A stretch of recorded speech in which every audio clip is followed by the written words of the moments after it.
કામગીરી કરી છે એ તો ખરેખર બિરદાવવા લાયક છે. જ્યારે મેળો હોય તો મેળામાં લગભગ 45 લાખથી વધારે લોકો આવ્યા છે. કેટલા લોકો આવ્યા છે? 40 લાખથી વધારે લોકો મેળામાં પણ. અને મેળાનો પણ જે અભિપ્રાય આવ્યો છે બધાનો, તો કે ભાઈ ત્યાં આગળ પણ મેળા દરમિયાન પણ સ્વચ્છતા એટલી સારી રાખી છે કે ન પૂછો. આજે લોકોને એમ થાય કે ના, મેળામાં ઘણી વખતે ગંદકીના હિસાબે આપણને મેળામાં જવાનું બીજી વખત ઈચ્છા. આ સ્વચ્છતા એવી સરસ રાખી, બધી વ્યવસ્થા સારી, ટોયલેટ બ્લોકથી માંડીને રહેવાની વ્યવસ્થાથી માંડીને બધી પાણીની બધી વ્યવસ્થા ખૂબ સારી રીતે એમણે આયોજન કરીને મેળો આખો પૂરો કર્યો. મેળો પૂરો કર્યા તરત જ અહીંયા આગળ જે સમાચાર આવ્યા અહીંયા આગળ, અને એ સમાચાર સાચાઈ પડે કે અહીંયા આગળ વરસાદે એટલો પડ્યો, જે વરસાદ કદાચ કોઈ જગ્યાએ બીજી કોઈ પણ જગ્યાએ પડ્યો હોય તોય આ મુશ્કેલી ઉભી. આ વખતે તો ઘણા આખા દેશમાં ઘણી બધી જગ્યાએથી સમાચાર આપણે બધાએ જોયા છે કે ક્યાં હદપાર વગરની મુશ્કેલી પાણીના હિસાબે થઈ છે. અને પાણી પડી જાય, પડી ગયા પછી નીકળી જાય તો આપણને તકલીફ નહીં, પણ આ પાણી પડ્યા પછી નીકળવાની વ્યવસ્થા ના હોય તો એ નીકળવાની વ્યવસ્થા માટેની આ વખતે અમારા બધાના મગજમાં એક વસ્તુ તમારા બધાના અભિપ્રાયથી એટલી સેટ થઈ ગઈ છે કે આનું પરમેનન્ટ સોલ્યુશન કરવું પડે. આનું પરમેનન્ટ સોલ્યુશન બાજુ આપણે ટેકનિકલ જે કીધું એમ કે ભાઈ ટેકનિકલ પણ અમે સર્વે વ્યવસ્થિત કરાવીશું અને એના માટેનો ઉપાય કરીશું. પણ આપણને એક વિઝનરી લીડરશીપ પણ મળી છે. માનીય વડાપ્રધાન શ્રી એક હમણાં જ હું શંકરભાઈ જોડે વાત કરતો હતો, આપણી જોડે પ્રધાનજી કે હવે કેચ ધ રેન અંતર્ગત કુવા રિચાર્જિંગ બોર બનાવવાની પણ વ્યવસ્થા કરી છે.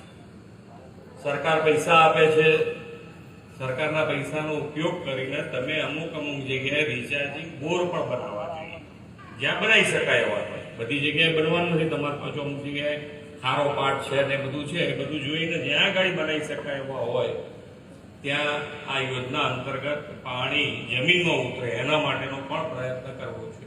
કારણ કે આ જે પરમાનન્ટ વ્યવસ્થા કરીશું એ સિવાય પણ અમુક ભાગ કે જ્યાં આગળ તમારે પાણી આ જમીનમાં ઉતારવાની વ્યવસ્થા કરી શકે. જે પ્રમાણેનું અત્યારે વાતાવરણ થયું છે કે ભાઈ ગ્લોબલ વોર્મિંગ આપણે કહીએ છીએ, પણ જે ગ્લોબલ વોર્મિંગની અસરો એ આપણે જ ભોગવવી પડે છે. જ્યારે વરસાદ આવે ત્યારે આપણને મગજમાં રહેતું નથી. જ્યારે મુશ્કેલી આવે, વધારે બહુ જ ગરમી પડે તો આપણને ગ્લોબલ વોર્મિંગ યાદે ના. વરસાદ એક જ ટાઈમે વધારે પડી જાય, એક જ જગ્યાએ પડી જાય. બાકી આ વિસ્તારમાં તો પાણી જોવા માટે આપણે તરસતા હતા, એમ કહીએ તો છે. પાણીનો છાંટો પડે તો આપણે ઘેર લાપસીના આધાર થાય એવી વાત હતી. એની જગ્યાએ અત્યારે જુઓ તમે, તો આ બધી જે વાતાવરણની અસર છે એની બહાર નીકળવા માટેની પણ આપણે બધાએ આ રોજ આપણા મગજમાં રાખવાની વાત છે. સારા ખોટા દરેક પ્રસંગમાં અમુક વસ્તુ આપણા મગજમાં રહેવી જોઈએ. ઝાડ તો ઝાડ ઉગાડવું જ પડે, દરેક જણે એક ઝાડ ઉગાડી દેવું પડે. જ્યાં જગ્યા મળે ત્યાં જેવી રીતે મળે તો જ આ બધામાંથી નીકળાય. પાણી અંદર ઉતરશે તો જ ફાયદો થવાનો છે, નહીં તો આવતીકાલનું શું? આ તો આખો ડાર્ક ઝોન હતો. ડાર્ક ઝોન તમારે પાણી બોર કરીને ના ખેંચવાનું, સરકાર રિસ્ટ્રિક્શન કરેલું હતું. આ તો માન્ય વડાપ્રધાન શ્રી વખતે સીએમ હતા તારાને છૂટું કરે, ખ્યાલ હશે બધાને. નહીતર અહીંયા આગળ કનેક્શન જ નહોતા આપતા. લાઇટનું કનેક્શન જ ના આપે તો કેવી રીતે તમે કરો? એટલે એ બધી છૂટછાટ મળી છે તો એનોય આપણે ઉપયોગ કરવો હશે, પરમેનન્ટ કરવો હશે. આપણે આપણું ભવિષ્યમાં પણ કોઈને તકલીફ ના પડે એ રીતેનું મગજ ચલાવીને ચાલીશું તો જ એની અંદર આપણે આગળ વધી શકીશું. સરકાર અને સરકાર તરીકે અમારે જે પણ કામ કરવાનું હોય તો અમારી હંમેશા તૈયારી હોય છે કે તમારી સાથે ઉભા રહીને જે સારામાં સારું થાય એ હવે તૈયારી આજે નહીં ગમે ત્યારે પણ અમારી તૈયારી.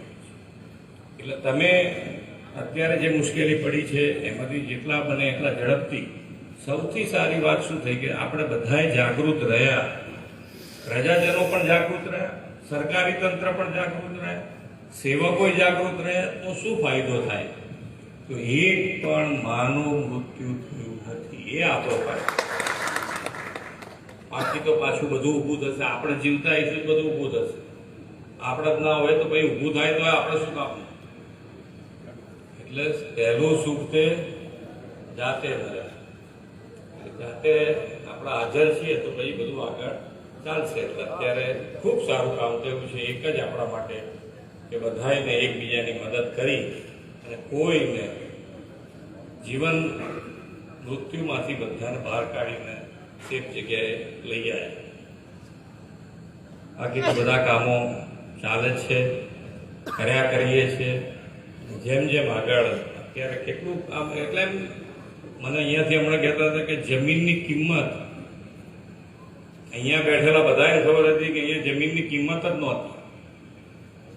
અત્યારે કોઈ આપવા તૈયાર નથી, અત્યારે કોઈ આપવા તૈયાર નથી. એટલે કહેવાનો મતલબ કિંમત એટલી વધી ગઈ છે.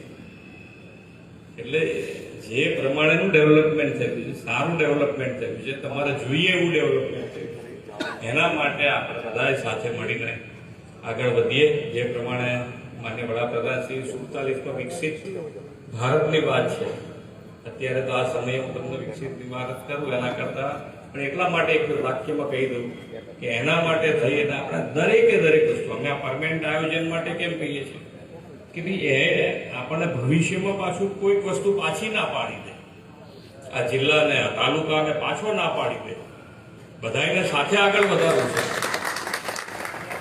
એટલે એના માટેની વ્યવસ્થા અત્યારથી કરીએ છીએ અને આપણે સૌ સાથે મળીને આગળ વધીએ એ જ અભ્યર્થના ભારતમાં કરીએ.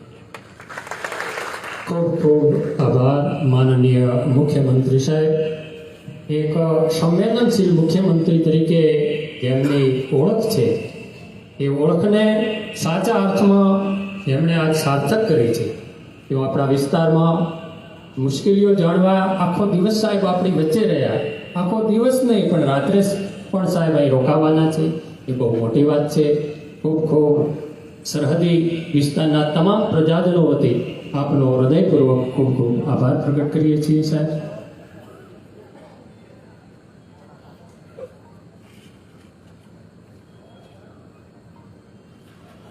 બધા જમીન જાજો મોડું થઈ ગયું છે એટલે વાળવા કરીને અને એવા જો આપણી સતત ચિંતા કરનાર આપણા લોકસેવક મિત્રો રાતોરાત આપણી વચ્ચે આવી ગયા સાહેબ ગાંધીનગરથી.